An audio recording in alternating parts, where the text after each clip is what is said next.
My husband being out of job, he kills me. I cry secretly. I cry more time. Sometimes in the night, he will just sleep and I'll be here, and I will just be crying, asking God when. It's not something one will be happy with. And this year, I just told God, I said, this is the only thing I'm asking for. If you can just do this one thing for me, if you can just do this particular thing for me, I think this year I won't ask you for another thing again. It's been 3 years and 3 years of struggle. He tried his best to see that he meets up to the demand of the family, but just that the best he puts in, doesn't bring forth anything. It truly wear me down. He wasn't like this. He was a chubby, looking fat, chubby, I just want us to get out of this situation that we are. Is not really easy. The struggle is just too much. Our only hope of survival now is my salary, which is 15,000. That is our only hope of survival monthly.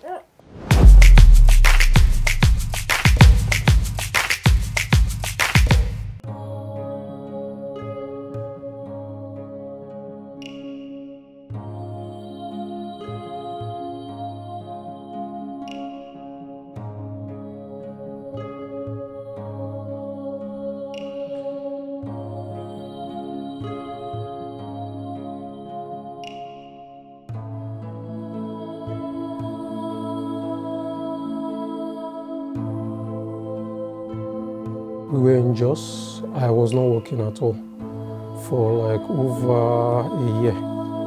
Because after we got married, the lockdown, the COVID-19 and so on, my business crippled totally. Everything just went from up to down. I had nothing. So I was basically at home looking for a job then. But the thing was, it took a long time. Very, very difficult, long time. And then finally, my in-law now intervened, was able to secure something for me in the hotel there.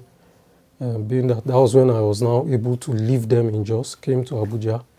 I had nowhere staying, so I was just basically patching and just working till I was able to move them down here.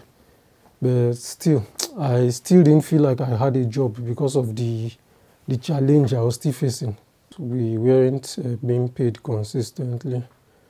You work, at least they paid the first month I got in, second month elapsed into the next month. They will now pay like an outstanding of the previous one. Then they will now owe like 3 months ahead, now pay one. At a point, it was like trying to borrow, to transport, to come back, to do. So as at November, December, I started looking for a job. I just started looking for, because it wasn't going well, being that there was no money. And I had to bring my family down here because they were in Jos, so I had to transport them to Abuja here. So I got this place, that was that November, moved them down here. Then still trying to see how to make ends, trying to get a new job. After the last, the December, there was no compensation, no benefits, nothing. I just left. Besides my health challenge with not sleeping overnight, I just endured till then made up my mind that I was going to keep posting CVs, going around, looking for a job everywhere, which I started as at that November. I was just doing it gradually. Then I picked it up after I left. That was December 30th, so that I could get something. But I didn't mind what it was, probably teaching, whatever. I just needed to get something else doing so that I could cater for the family since they were now here with me. The words will not just be enough to express how I feel. I think most time I cry, asking God why. It's been 3 years and 3 years of struggle. He tried his best to see that he meets up to the demand of the family, but just that the best he puts in, doesn't bring forth anything. It truly wear me down. he wasn't like this. He was a chubby, looking fat, chubby, but due to the struggle, he's not looking like this, right? So I feel sad. Just that I say most time I cried, I cry most time. At times it seems as if God is not answering prayer, but I know He's God. He answered. He might not answer the way we want, but He answers prayer. So I feel bad. I feel sad that he's out of job. He's out of job. He's been trying his best. He's intelligent. He's smart. He's hardworking. So at most time I ask, so why is the reason that he doesn't have, he doesn't have a job if he have those qualities in him? So why is the reason? So it's not something that one would be happy with, that your husband cannot provide the needs of your home, Before you eat, you have to think, if I eat this one now, what will I eat tomorrow? If I spend this money now, which one will we spend tomorrow? You are always calculative. If you are eating, you are spending, you are calculative. And at times you don't even have at all. I remember like a year ago or two, when I was pregnant during the COVID, where I went at the shop we were actually managing, because I wasn't working then. I was actually pregnant, so I wasn't working. I started working when I got back to my child. So at that moment, to feel was so difficult. When I mean difficult, At times I will have to wait for him, to go outside, get some junks, we eat and sleep. And I was actually, pregnant. I was pregnant, but even at that, we kept praying. We kept believing God. And I would say God has been faithful. I can't say He has not. He has been faithful, to bring us this far. He's been faithful. In spite of all, He has been faithful. He has been providing in one way or the other. He's been faithful. So I think my husband being out of job, it kills me. I cry secretly. I cry more time. Sometimes in the night, he will just sleep and I will be here. And I will just be crying, asking God when. It's not something one will be happy with. And this year, I just told God, I said, this is the only thing I'm asking for. If you can just do this one thing for me. If you can just do this particular thing for me. I think this year I won't ask you for another thing again. Well, so far I've been using my savings, which I received from my previous job, to feed. Then, luckily, my wife got a job nearby. Then, we've just been managing that way. Out of what I've saved, we used to buy food items to eat, and then your account balance is going down every day. Expenses is on the increase. Things are kind of high in Abuja. Food, bills, light bills, water bills, feeding, catering for the child, pampers, stuff. Things come up, even unexpectedly. One thing might go wrong. You need to fix this, you need to do that. I need to go out, transport, you need to go to church, come back. You are always spending money, so it keeps going down a bit. I try to watch it. I keep trying, but I think I'm almost run out.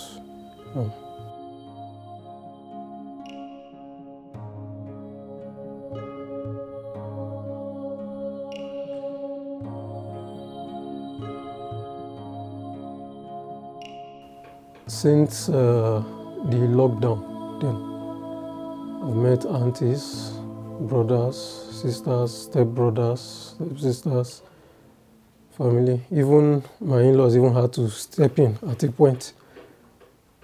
House rent, feeding. You need money for petty things too. It has been on and off. We just keep. It was getting to a point where I was not feeling comfortable anymore. Asking. I needed to get something doing by all means possible. Though they were trying to see if they could put something together so I could go back, start my business, but nothing nothing worked, nothing yielded results. I just got promises and promises, and nothing was done. But ever since I got that job, it reduced the pressure on me a bit. So that was, my focus was just to try, save, and then be looking for something to do that I'll be able to be, firm on my feet. That was my plan. It's not actually been easy. I think I started working when he wasn't working. Then we were Nigerians. So I would say all responsibility were practically on me for a long period of time. I think from the birth of our child till will I say till now? Though when he got the job he spoke about, there was a little bit relief because he could take care of himself. So I was only faced with my child and I, right? So I have been very supportive. At times I would just collect my salary and we go into the house. I can't remember when last I bought slippers with my money, or I bought something for myself with my money, right?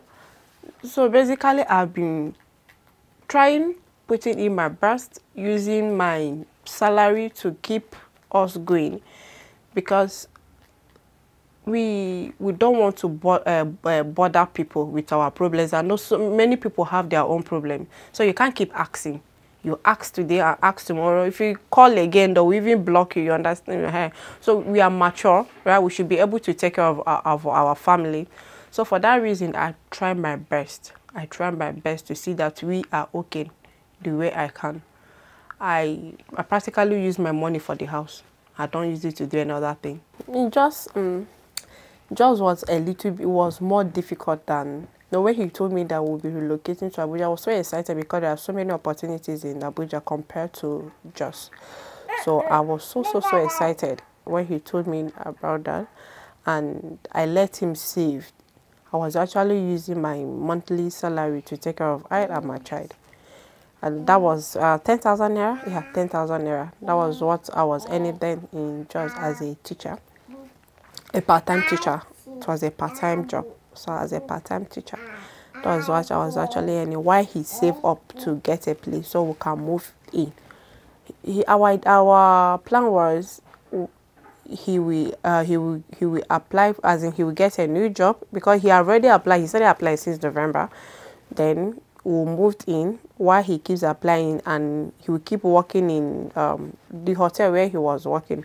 But due to some challenges, he have to quit due to some challenges. Best not on to us. He have to quit.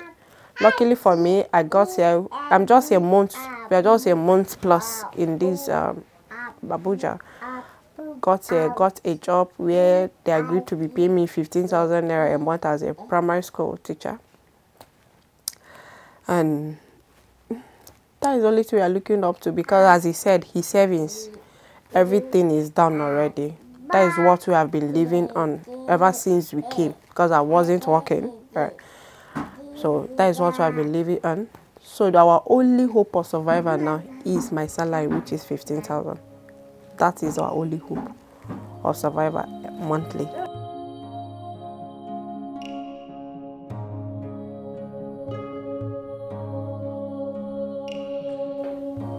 Really, I have not been getting offers, really. No, I haven't. I've gone to places to drop CV. It's either they could stop you and say the person to meet is not around, or come back some other time, or when you even meet him there, they will keep you waiting or something, and probably when you even get to see the person, they might tell you that for now there's nothing, but we'll get back to you. Or in some cases, the security could stop you at the gate and tell you to just drop your CV somewhere and leave. You don't need to go in, no need to see anybody, something like that. Or it's just been that way. So I have not really gotten anything for now. I would say I have confidence that I'm going to get. I just keep trying. I think most time I go online, right, to check if there are vacancy. Then I'll call him. I'll call him and I will tell him there is vacancy here, there is vacancy here. They will apply. Like yesterday, I think I applied for 3 jobs. He was actually sleeping in the night around 11 p.m. in the night. I just saw a notification on my email that there were some vacancy that opened, and I applied them before I went to bed because all his credentials are on my phone. So I quickly sent his CVs and cover letter. I sent them to the email before I went to bed. And that is what I do most time. Anytime when I come back for work and I'm less busy, I'll just go online to check if there are job vacancies, and if there is, I will just call him and say, if there is a vacancy here, I will apply it together. And most time I do it for him. I do it for him. Most of the jobs we apply is me. I'll just call him and I will, it's either he'll do it or I will do it. I will do it for him. So that is the way that I've been helping. No, I just want us to get out of this situation that we are. It's not really easy. The struggle is just too much. The struggle is too much. The truth is, she's very supportive. Unlike most wives, I can see myself like a lucky person. The kind of wife I have, being that she doesn't react in a manner that will seem like I'm not actually able to meet up with the responsibilities in total. But she supports me. So sometimes she shows me ads online where I can apply. She even helps me, writes out places. We've done several applications and we are still doing them. Still an ongoing thing. Even this particular one, she was the one that told me that come, there's something she wants me to do and all that, and then she went ahead and did it, and this as well. And going forward, I'll still go out again, walk around, look, see places I think might need somebody to work, and then I go there and ask if there's something I can do. That's just it for now. When I met my wife, she was still like a student then. She wasn't doing anything. I was working then. I was working, doing something. That was when I met her. And then we started courtship then and all that. So I don't see myself having a divorce or breaking up in any way. Because to me, I have the perfect family. I have a wife that she does everything. She can cook well. I like good food. She's pretty. I'm okay. And then we have a beautiful daughter. And I wouldn't like to live in a divided home. I will first want peace in my home and all that. And being that we come from a strong Christian background, it's quite not in line with our beliefs. Divorce is not part of it. So no matter how wealthy I get, I'm still happy with my family. Who will I leave him for? Who will I leave him for? The rich? What? Richness doesn't determine a happy home. There are so many men that are rich, and they are married, but they are not happy.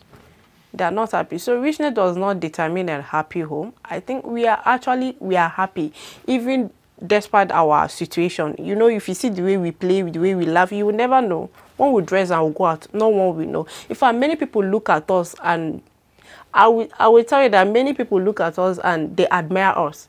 They are like, I wish they don't. To be frank with you, some people don't know that my husband is not working. So many people think that he's working because we put in our best. Many people are looking up on us, right?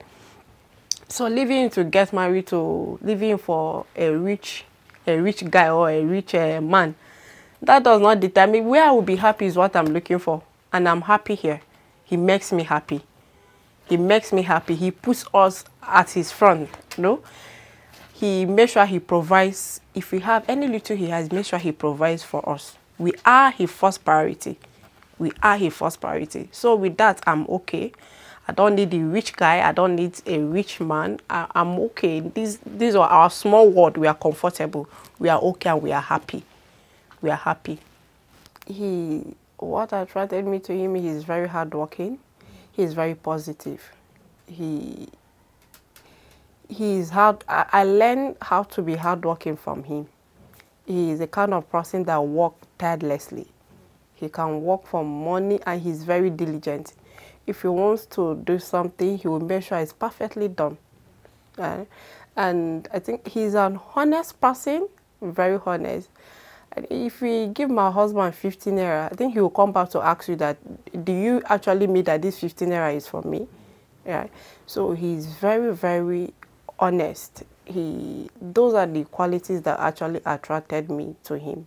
He's not a lazy kind of person. He's very hardworking. Yeah. I think those are the things, and he's God-fearing too. He's actually is. So those are the things that actually attracted me to him, that made me to fall.